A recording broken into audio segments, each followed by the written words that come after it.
அனைவருக்கும் வணக்கம். நம்ம டெய்லியும் prelims and mains point of வியூல கரண்ட் அஃபேர்ஸ் ஆர்டிகல்ஸ் பார்க்குறோம். இன்னைக்கு என்ன இம்பார்ட்டன்ட் ஆர்டிகல்ஸ் இருக்கு அப்படிங்கிறத பார்ப்போம். முதல்ல பார்த்தோம் அப்படின்னா நமக்கு பிரிட்டனில் பொது தேர்தல் அப்படின்னு சொல்லியிருக்காங்க. பிரிட்டன் பிரதமர் நமக்கு தெரியும், இந்திய வம்சாவளியை சேர்ந்த ரிஷி சுனக் அவர்கள் தான் இருக்காங்க. ஸோ அவருடைய பதவிக்காலம் அந்த கன்சர்வேட்டிவ் பார்ட்டியை சேர்ந்தவர் தான் ரிஷி சுனக். ஓகேங்களா? ஸோ அந்த 5 year டேர்ம் அப்படிங்கிறது முடிய போகுது. ஓகேவா? அதே மாதிரி பார்த்தோம்னா இந்த பிரிட்டன் பொது தேர்தல் அப்படிங்கிறது ஒரு முக்கியத்துவம் வாய்ந்த பொது தேர்தலாக இருக்கு. ஏன் அப்படின்னு பார்த்தோம்னா நமக்கு பிரிட்டன்ல கன்சர்வேட்டிவ் பார்ட்டி, லேபர் பார்ட்டி அப்படின்னு சொல்லி 2 பேர் இருக்காங்க. இல்ல லேபர் பார்ட்டி ஆட்சி அமைச்சு ரொம்ப வருஷங்கள் ஆகுது. ஓகேங்களா? அது மட்டும் இல்லாம இந்த பிரெக்சிட் அப்படிங்கிற ஒரு விஷயம் கேள்விப்பட்டிருப்பீங்க. யூரோப்பியன் யூனியன்ல இருந்து பிரிட்டிஷ் வெளியே வந்ததுதான் நம்ம பிரெக்சிட் அப்படின்னு நம்ம சொல்றோம். ஓகேங்களா? இந்த பிரெக்சிட் நடந்து முடிஞ்சதுக்கு அப்புறமா நடக்கக்கூடிய முதல் தேர்தலாகவும் இந்த தேர்தல் அப்படிங்கிறது இருக்கு. ஓகேவா? சோ உலக தலைவர்கள் எல்லாருமே இந்த ஒரு தேர்தலை உற்று நோக்கி பார்த்துட்டு இருக்காங்க. இதுல குறிப்பா லேபர் பார்ட்டியை சேர்ந்த கீர் ஸ்டார்மர் அப்படிங்கிறவர் தான் வெற்றி பெறுவார் அப்படிங்கிறத எல்லா கருத்து கணிப்புகளும் சொல்றாங்க. சோ ஜஸ்ட் அதை பத்தின ஒரு சின்ன தகவலை நம்ம இங்க இடத்துல பார்க்கணும். சரிங்களா? அடுத்ததா பார்த்தோம்னா இது முக்கியமான ஒரு ஆர்டிகல். இலவச கட்டாய கல்வி அப்படிங்கறத சொல்லியிருக்காங்க. என்ன சொல்றாங்க அப்படின்னா 6 முதல் 14 வயது வரை உள்ள குழந்தைகள் அனைவரும் இலவச கட்டாய கல்வி பெறுவது அடிப்படை உரிமை என 2009 ஆகஸ்ட் 26 மத்திய அரசால் சட்டமாக அறிவிக்கப்பட்டது. ஓகேங்களா? சோ கல்வி பெறக்கூடிய உரிமை அப்படிங்கிறது ஒரு அடிப்படை உரிமை அப்படின்னு யார் சொல்றாங்க? மத்திய அரசாங்கம் ஒரு சட்டத்தின் வாயிலாக சொல்றாங்க. அந்த சட்டம் தான் என்னது? ரைட் டு எஜுகேஷன் ஆக்ட் அப்படின்னு நம்ம சொல்றோம். 26 ஆகஸ்ட் 2009 இயற்றப்பட்ட சட்டம்.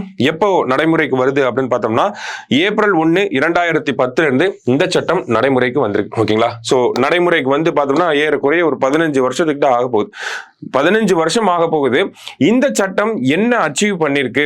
உண்மையாலுமே இந்த கல்வி அப்படிங்கறத அடிப்படை உரிமைன்னு நம்ம சொல்றோம். அந்த அடிப்படை உரிமையை நம்ம 6 முதல் 14 வயது வரை இருக்கக்கூடிய குழந்தைகளுக்கு கொடுத்தோமா இல்லையா அப்படிங்கறத இந்த ஆர்டிகல்ல டிஸ்கஸ் பண்ணியிருப்பாங்க. சரியா? சோ கவனிக்க வேண்டிய பிரச்சனைகள் அப்படின்னு சொல்றாங்க. ஃபர்ஸ்ட் என்ன மாதிரியான பிரச்சனைகள் இருக்கு அப்படின்னு சொல்றாங்க. கல்வி உரிமை சட்டம் நடைமுறைக்கு வந்து 15 ஆண்டுகள் நிறைவடையும் நிலையிலும் 6 முதல் 14 வயது வரை உள்ள குழந்தைகள் அனைவருக்கும் இலவச கட்டாய கல்வி பெறுவது நிறைவேறாத கனவாகவே உள்ளது அப்படின்னு சொல்லியிருக்காங்க. ஓகேவா? அப்ப இன்னமும் பல குழந்தைகள்னால அந்த மாணவர் அப்படிங்கிற அந்தஸ்துக்கு வர முடியாம இருக்கு அப்படிங்கிறத சொல்லியிருக்காங்க. அழகா சொல்லியிருக்காங்க. பல குழந்தைகள்னால மாணவர் அப்படிங்கிற அந்தஸ்துக்கு வர முடியாம இருக்கு அப்படிங்கிறதா நம்ம இந்த ஒரு விஷயத்துல நம்ம புரிஞ்சுக்கிறோம். அதை தான் நம்ம இந்த இடத்துல பார்க்கவும் போறோம். ஓகேங்களா? எதனால அந்த ஒரு அந்தஸ்தை எட்ட முடியல அப்படிங்கிறத அடுத்தடுத்து பட்டியலிட்டு இருக்காங்க. ஒவ்வொன்றா பார்ப்போம். சரிங்களா? அரசு பள்ளிகளின் கட்டமைப்புகளும் நிர்வாக முறைகளும் மக்களுக்கு நம்பிக்கை அளிக்கும் அளவுக்கு பெரிதாக மேம்படவில்லை அப்படின்னு சொல்லியிருக்காங்க. இன்னமுமே தமிழ்நாட்டிலேயே பார்த்தோம்னா இன்ஃப்ராஸ்ட்ரக்சர் புவரா இருக்கக்கூடிய அரசு பள்ளிகள் அப்படிங்கிறது ஏராளமாக இருக்கு. ஓகேங்களா? இந்த தமிழ்நாட்டிலே இப்படி ஒரு நிலைமை அப்படின்னா இந்தியா ஃபுல்லா எடுத்து பார்த்துக்கிட்டோம்னா பீகார், உத்தரப்பிரதேஷ், இந்த மத்திய பிரதேஷ் போன்ற மாநிலங்கள் எல்லாம் இன்னமும் தரம் குறைவாக தான் இருக்கு. அதனாலேயே பள்ளிகளுக்கு அனுப்ப பெற்றோர்கள் பயப்படுறாங்க அப்படிங்கிறத இந்த பாயிண்ட்ல இருந்து நம்ம புரிஞ்சுக்கிறோம். ஓகேவா? அடுத்ததாக நாட்டின் மக்கள் தொகையில் சரிபாதிக்கு மேல் உள்ள பாமர ஏழைகளின் பிள்ளைகள் மட்டுமே இலவச கல்வியை நம்பியுள்ளனர். ஓகேங்களா? சோ உலகத்தில் தமிழ்நாட்டில் இந்தியாவில் எடுத்து பார்த்தோம் அப்படின்னா பாதிக்கும் மேற்பட்ட மக்கள் அவங்களுடைய பிள்ளைகளை பார்த்தோம்னா இந்த அரசு பள்ளிகளை நம்பிதான் இருக்காங்க. ஆனா அதனுடைய கட்டமைப்பு என்னவோ ரொம்ப மோசமாக இருக்கு. அதே மாதிரி அதிகாரமற்றவர்களின் பிள்ளைகள் மட்டுமே படிப்பதால் அரசு பள்ளிகளின் குறைகள் நீண்ட காலமாக தீர்க்கப்படாமல் உள்ளன. அதிகாரமற்றவர்கள் நம்ம நிறைய படங்கள்ல பார்த்திருப்போம். ஒரு அரசு ஊழியரோ இல்ல ஒரு அரசியல் தலைவரோ அவங்களுடைய பிள்ளைகளை வந்து அரசு பள்ளிகளில் வந்து சேர்ப்பாங்க. அந்த மாதிரியான நிகழ்வுகள்லாம் நம்ம படங்கள்ல மட்டும்தான் பார்க்க முடியுது. நிஜத்துல ஆங்காங்கே தான் பார்க்க முடியுது. அது வந்து ஒரு நடக்காத விஷயமாகவே இருக்கு இல்லையா? ஏன்னா அவங்களே தனித்தனியா ஸ்கூல்லாம் வச்சிருக்கிறாங்க. சோ அந்த மாதிரியான விஷயங்கள்லாம் நடக்கிறனால நமக்கு அரசு பள்ளிகள் அப்படிங்கிறது அதிகாரமற்றவர்களின் பிள்ளைகள் படிக்கக்கூடிய பள்ளியாகவே இருக்கு. அதிகாரமற்றவர்கள் அப்படின்னு பார்த்தோம்னா அவங்களுடைய குரல்களும் கேட்கப்படுவதாக இல்லை.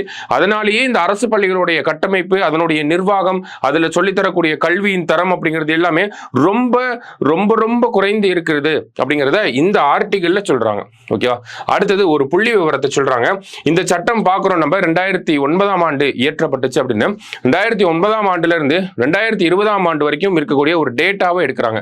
என்ன டேட்டா அப்படின்னு பார்த்தோம்னா அரசு பள்ளிகள்ல மாணவர்கள் எப்படி சேர்ந்திருக்காங்க, அதே மாதிரி தனியார் பள்ளிகள்ல மாணவர்களுடைய சேர்க்கை அப்படிங்கிறது எப்படி இருக்கு அப்படின்னு பார்த்தோம்னா 2008 அந்த காலகட்டத்தில் 19% இருந்த அரசு இந்த தனியார் பள்ளிகள்ல மாணவர்களின் சேர்க்கை அப்படிங்கிறது 2020 பார்க்கிறப்ப அது 45% உயர்ந்திருக்கு. அப்ப கல்வி அடிப்படை உரிமை அப்படின்னு சொல்லி மத்திய அரசாங்கம் சட்டம் கொண்டு வந்து எல்லாருக்கும் நாங்க கல்வியை தரப்போறோம் இலவசமாக அப்படிங்கிற சொன்னாலுமே அதையும் தாண்டி மக்கள் என்ன பண்றாங்க, கல்வியை கட்டணம் கொடுத்து படிக்கக்கூடிய இந்த தனியார் பள்ளிகளை நோக்கி போறாங்க அப்படிங்கிறத இந்த ஒரு புள்ளி விவரத்திலிருந்து நம்ம புரிஞ்சுக்கிறோம். 45% உயர்ந்து இருக்கிறது இந்த தனியார் பள்ளிகளில் மாணவர்களின் சேர்க்கை அப்படிங்கிறது.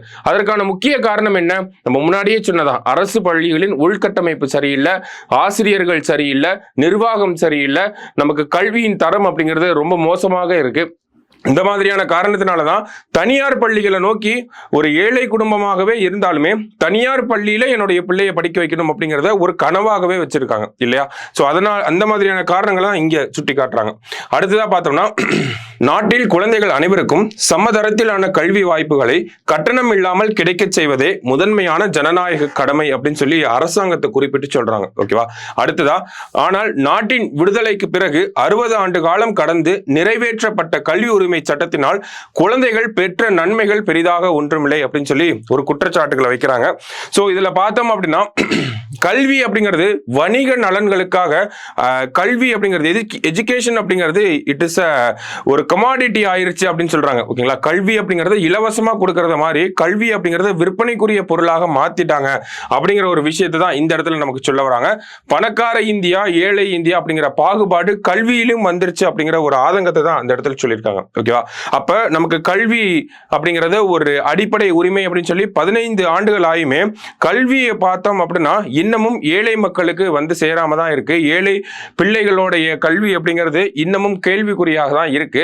அப்படிங்கிறப்ப இந்த சட்டத்துல ஏதோ ஒரு சில மாற்றங்களை பண்ண வேண்டி இருக்கு அப்படிங்கிறத நம்மளால புரிஞ்சுக்க முடியுது. ஏன்னா 15 வருஷங்கள் மாறியுமே ஆகியுமே இன்னமும் எந்த ஒரு மாற்றமுமே கல்வியில, அதுவும் அடிப்படை கல்வி, ஆரம்ப கல்வி அப்படின்னு பல கட்டங்களாக நமக்கு கல்வி இருக்கு. எல்லா விதமான கல்வியிலையும் வந்து ஏழை மாணவர்கள் என்னமோ அதுல வந்து முன்னேற்றம் காணாமையே தான் இருக்காங்க அப்படிங்கறதான் இவங்க சொல்ல வராங்க. சோ அதனால என்ன பண்ணலாம் அப்படிங்கறதையும் சொல்லியிருக்காங்க.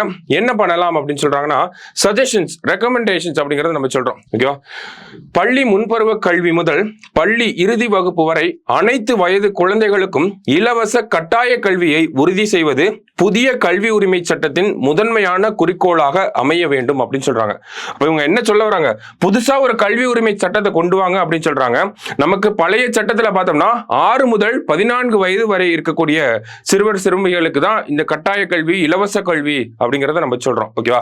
ஆனா இவங்க என்ன சொல்றாங்க, பள்ளி கல்வினாலே அது இலவசமா தான் இருக்கணும். அது ப்ரீ கேஜில இருந்து 12th வரைக்கும், அதுதான் பள்ளி முன்பருவ கல்வி முதல் பள்ளி இறுதி வகுப்பு வரை அனைத்து வயது குழந்தைகளுக்கும் இலவச மற்றும் கட்டாய கல்வி அப்படிங்கறத சொல்றாங்க. அடுத்ததா, இந்திய கூட்டாட்சி முறைக்கு மதிப்பளித்து அதிகார பகிர்வளிப்பது கல்வித்துறையில் சாத்தியமாக வேண்டும். எஜுகேஷன் அப்படிங்கறத அந்த மாநில அரசாங்கங்களுடைய குரல்களையும் கேட்டு ஈக்குவலா ஸ்ப்ரெட் ஆகணும் அப்படிங்கறத சொல்றாங்க. இப்ப பார்த்தோம்னா கன்கரண்ட் லிஸ்ட்ல இருக்கு. இருந்தாலும் கன்கரண்ட் லிஸ்ட்ல இருந்தா அதனுடைய இறுதி அதிகாரம் அப்படிங்கிறது பாராளுமன்ற கையில இருக்கு. அது மாநிலங்கள் கையில மாறணும். அதே மாதிரிதான் இந்த கலை திட்டம், பாடத்திட்டம், ஆசிரியர் கல்வி, கற்பித்தல் முறை இதெல்லாமே மாநில அரசாங்கங்கள் தீர்மானிக்கக்கூடியதாக இருக்கணும் அப்படிங்கறத சொல்றாங்க. அதே மாதிரி பார்த்தோம்னா, குழந்தைகள் விரும்பும் இந்திய மொழிகளையும் உலக மொழிகளையும் கற்பதற்கான வாய்ப்புகளை உறுதிப்படுத்த வேண்டும் அப்படின்னு சொல்றாங்க. சோ இந்த மாதிரியான விஷயங்களை நமக்கு அரசு பள்ளிகள்ல கிடைக்கிறது ரொம்ப கஷ்டம். ஓகேங்களா. சோ அந்த மாதிரியான விஷயங்களை பூர்த்தி செய்யணும் அப்படிங்கறத ஒரு ரெக்கமெண்டேஷன் கொடுக்குறாங்க. அடுத்ததா பார்த்தோம் அப்படின்னா, பள்ளி கல்வி அப்படிங்கிறது தாய்மொழி வழியில தான் இருக்கணும் அப்படிங்கிறத சொல்றாங்க. அது எவ்வளவு ஏற்புடையதாக இருக்கும் அப்படிங்கிறது தெரியல. ஏன்னா இப்ப இங்கிலீஷ் அப்படிங்கிறது இட் இஸ் மீடியம் ஆஃப் ஒரு லாங்குவேஜ் ஆயிடுச்சு. நம்ம 2 பேத்துக்குள்ள பேசிக்கிறோம், இல்ல வெளிமாநிலத்தை ஒரு கிட்ட போய் பேசுறோம் அப்படின்னா இங்கிலீஷ் அப்படிங்கிறது ஒரு கனெக்டிங் லாங்குவேஜா இருக்கு. இருந்தாலும் தாய்மொழி வழி கல்வி அப்படிங்கிறதுல நிறைய ஒரு நன்மைகள் அப்படிங்கிறது இருக்கு. அதனாலதான் அந்த இடத்துல பள்ளி கல்வி அப்படிங்கிறத தாய்மொழி வழியில இருக்கணும் அப்படிங்கறத சொல்றாங்க. அடுத்ததா பார்த்தோம்னா, நாட்டில் புலம்பெயர் குழந்தைகளின் எண்ணிக்கை அதிகரித்து வருகிறது. இக்குழந்தைகளின் தாய்மொழிக்கு கல்வி உரிமையும் பாதுகாக்கப்பட வேண்டும் அப்படின்னு சொல்றாங்க. அப்ப அந்த மாதிரியான குழந்தைகளுக்கு அவங்களோட தாய்மொழியில கல்வியை கொடுத்தாகணும் அப்படிங்கறத சொல்ல வராங்க.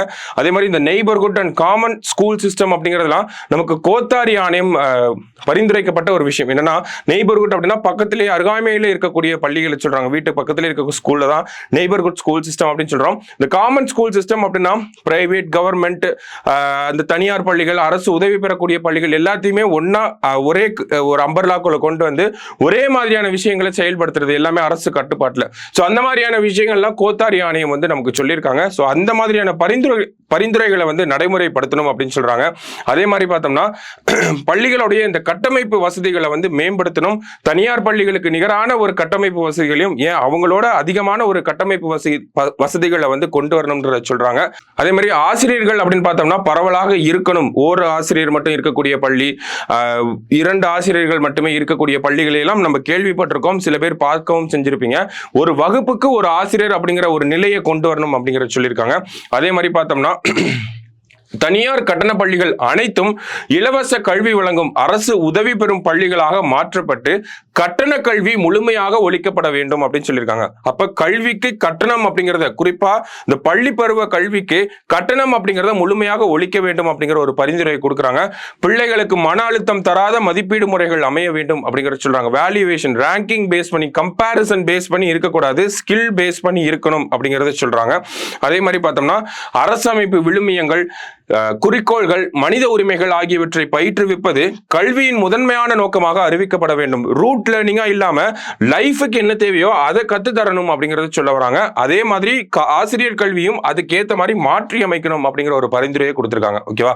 சோ கடைசியா பார்த்தோம் அப்படின்னா வறுமை, அறியாமை, சமத்துவமின்மை போன்ற துயரங்களில் இருந்து மக்களை மீட்டெடுக்க கல்வியை தவிர வேறு வழிமுறை இல்லை அப்படிங்கறத சொல்றாங்க. கரெக்டா தான் சொல்லியிருக்காங்க. எஜுகேஷன் அப்படின்னா education is the answer for every evils அப்படிங்கறத நம்ம சொல்றோம். ஓகேவா? சோ அததான் அவங்களும் மீன் பண்ண வராங்க. சோ இந்த மாதிரி இருக்கக்கூடிய கல்வியை வந்து அரசாங்கமே வந்து ஏத்து ஒரு அடுத்த கட்டங்களுக்கு கொண்டு போகணும்.